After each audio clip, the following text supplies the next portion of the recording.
Hey, good people, welcome to another edition of This Brother Can Fly.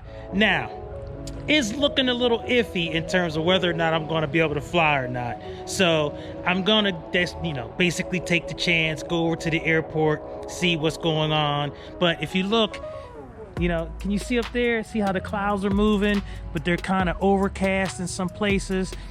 So it's going to be interesting to see what happens once I actually get to the airport. So we're getting ready to go, and we're going to, pretend like I'm flying because I want to fly. But at any rate, I just wanted to do a quick subscriber shout out to Chris Reinhardt. Brother Chris, thank you for subscribing to the channel. I really appreciate your support. And for those of you who haven't subscribed yet, I'd ask that you subscribe to the channel to support it. All right, let's get the heck out of here. Let's go. Look at this dude. Come on, dude. All right, let's go to the airport. Let's go flying, I hope.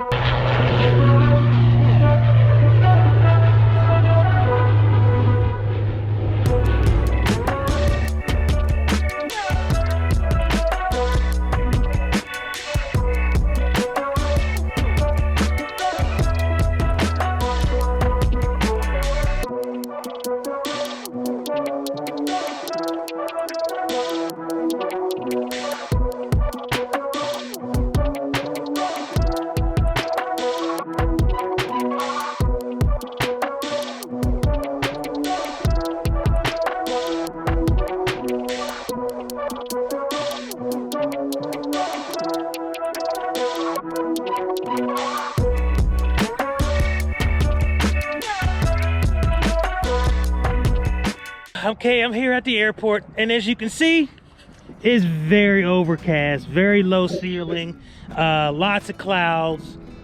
This is the type of conditions that I think, unfortunately, unless you're instrument rated and you're allowed to fly what they call IFR, or which is instrument flight rules, then you can fly. But me, I am VFR, visual flight rules, and if you can't see, pretty much you can't fly. This ceiling is too low, and I forget there's like cloud minimums and that kind of stuff. So I think that these clouds, the way they are situated, as you can see kind of in the background, the ceiling is too low. So basically how far you get to before you reach the clouds. And I'm sure right after the time I start, I'm supposed to fly, right after my time ends, I'm sure it'll clear up and all that kind of stuff. But I'm not going to get frustrated. This is just part of the journey, and I've gotten, comfortable with the fact that this is going to take some time.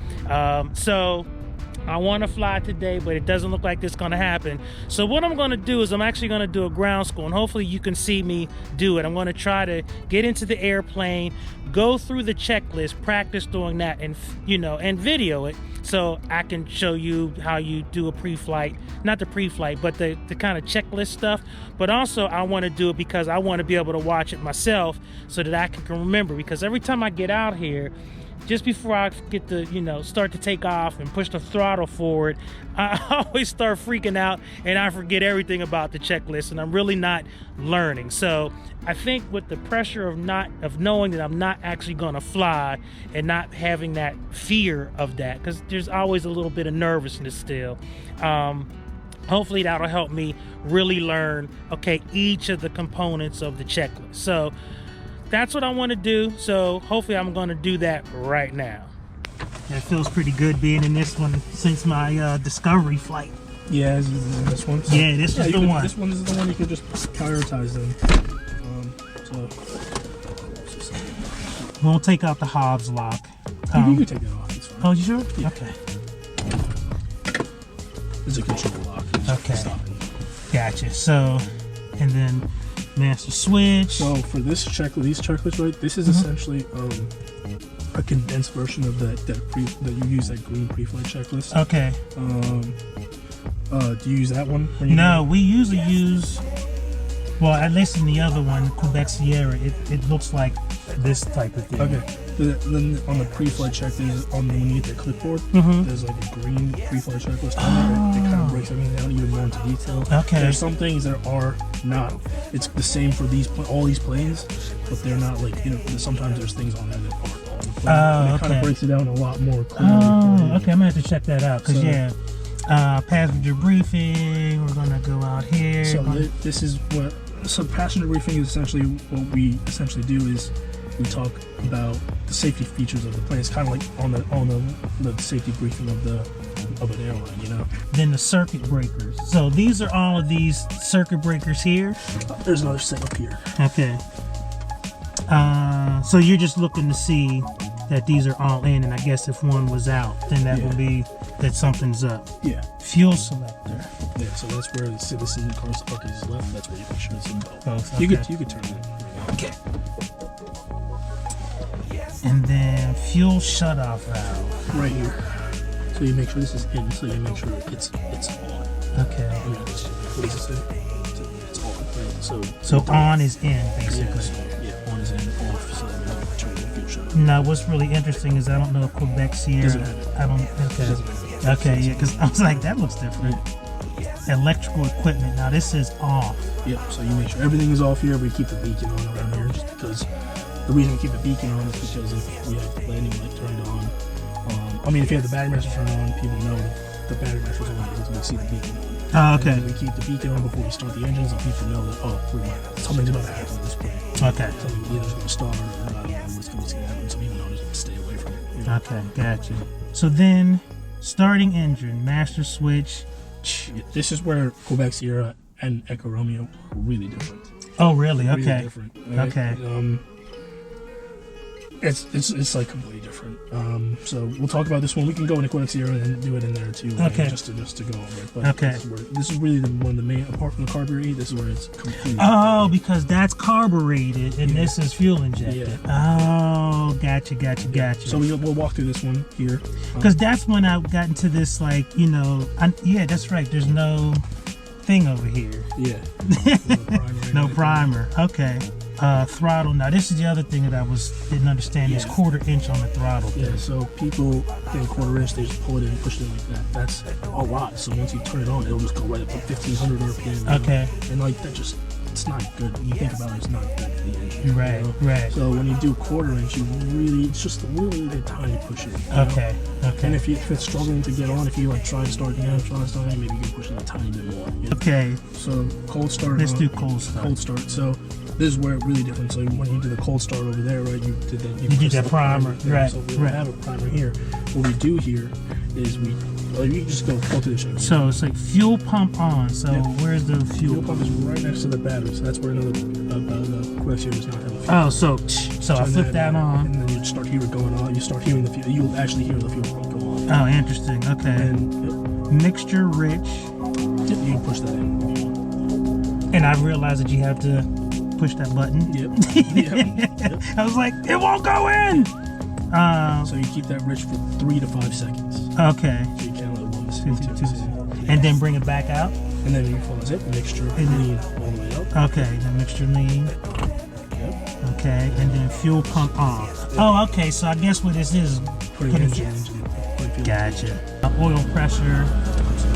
Side here. Okay. So that's the oil, temperature, vacuum, and amps. Yep. Fuel. EGT is the temperature of the engine. Okay. Gotcha. Avionics. I can never find it. So Quebec Sierra is up here as a switch. Right? Yeah. Avionics in here is down here. Oh, okay. This switch here. Yep. And it's both of them. Both of them. Okay. Oh, so mixture lean for peak. One before here, so flaps up. Yep. Oh, flaps up. Yep. See, that's what I want to do, because this is exactly what happens. Yeah, so when it comes to checklists, it's really like just keep your thumb on where you're at. You know, it kind of helps keep you in track. I mean, people who miss their place all the time. Yeah. Especially when it comes to the when there's a lot more things to do. Exactly. You know? Okay, so flaps up, and then mixtured lean for peak. Now that's definitely not on Quebec Sierra. Yeah. Yeah, it might actually be there. I haven't flown Quebec Sierra in a while because no one has. But what it is like we have our mixture rich, right?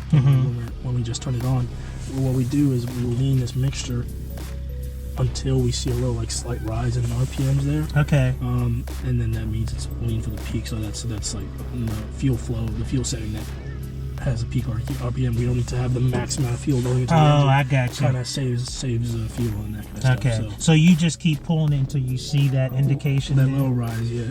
And then if you pull it too much and you start to feel the engine start to shut off, you just quickly put Yeah, it back because it's in. getting ready to choke out. Yeah, so quickly put it back in. Gotcha. Heading indicator compass. So this is where when we start moving. So we checked our brakes, we started moving, right? For these, heading indicator compass, tracking properly, turning coordinator, ball springs out in turn. So this is kind of like a multitasking thing when you have to do it. So let's say we're taxiing to 1-2-4, right? We get down there, we get to that intersection, we're going to turn to the right, right? So this is where you would check all this stuff together. You take that turn nice and slow. You're looking for this. This is the heading indicator, magnetic compass. You want to see these move in the right direction. So if we're turning to the right, this is going to move to the right. If we're turning to the right here, this is going to turn this direction. Okay, gotcha. Turn backwards. Exactly. And then turn coordinator, you're going to see this plane turn move to the right as well, for the direction of the turn. And then the ball goes the opposite of the direction. Which makes sense. So we'll go to the left. Okay. So what you would do here is just verbalize.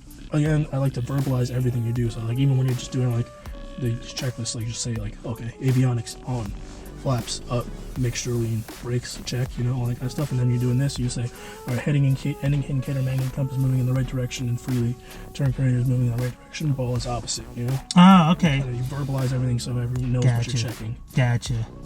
Okay, that's good to know. Because I don't know if we've done that. Yeah, and a lot of people forget to do that. Yeah. The way I check my flight instruments is I just move like in like the in the flow, yeah. of the actual six pack. So I start here with my airspeed. This has to read 0, right? And we're not moving. Right. And we're not going to be moving or checking it, so that's got to read 0. If that's not reading 0, something's obviously wrong. Gotcha. You're looking for, on the attitude indicator, you're looking for blue over brown because we're level, so this is not really blue, so we just move it up a little bit and get it level. Altimeter, we get our altimeter setting when we check our weather. Right. We turn our avionics on, it's part of the check weather. Okay. We check our weather, we get altimeter setting, and we're looking, so our field elevation is 302, right? 302 feet. We're looking for this altimeter to read within 75 of that field elevation, so that means our altimeter is reading correctly. Okay. All right. Gotcha. Then I like to move down. I like to check this while you're checking this one. But then I like to move down. Vertical speed is 0, right? Because we're not climbing or descending. So this is again the things that you verbalize as well, And then heading indicator is where you would line these two up. If you're not moving at all, you line these two up because this is always correct. This will always move. Okay, gotcha. So we'll line these two up to make sure they're reading the same. And then turn coordinator is level and our ball is in the middle because we're not turning or anything like that. Gotcha. So you could check that right when you start the end, like after you did all this stuff, you check it right here before you start taxiing, and then you check it again down there. Gotcha. Okay. Flight controls and trim. So this is where we do the pull out. Yeah. And then the one thing I didn't do was the rudder. Yeah, you can just moving. Yeah. I don't really like to use too much to move the rest of the rudder because when we're on the ground, it's tied to the nose wheel and we can't move. Oh, okay. Okay. But yeah, I would. Rudders, you don't need to really check that too much. Okay. Because I don't know what's going to do necessarily when the nose wheel on the ground itself. You can't really move it too much. Yeah, but even when you're checking that flight controls, you verbalize that again, right? Okay. So you're looking for this when you go here. You're looking for up and then down here, then up and down there, and then you're looking for the elevator to be moving freely as well. Oh, okay. Right? Okay. So you can everything you can verbalize, Okay, I got you. So up and down there. That's up. That's down there.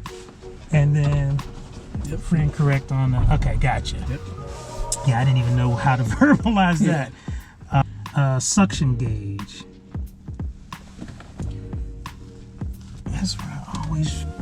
Right here, this vacuum. Oh, vacuum. Okay. So these two instruments right here are powered by our vacuum pumps. These are driver's copy instruments. So vacuum pump essentially keeps that vacuum inside the instrument itself, so the drivers can move freely. So it's kind of sucking the air out of there. So I think this one is different in Quebec. Here, I think it actually says "suck" or something like that. It is different. It is different. Vacuum. Okay, so look for vacuum if it says that.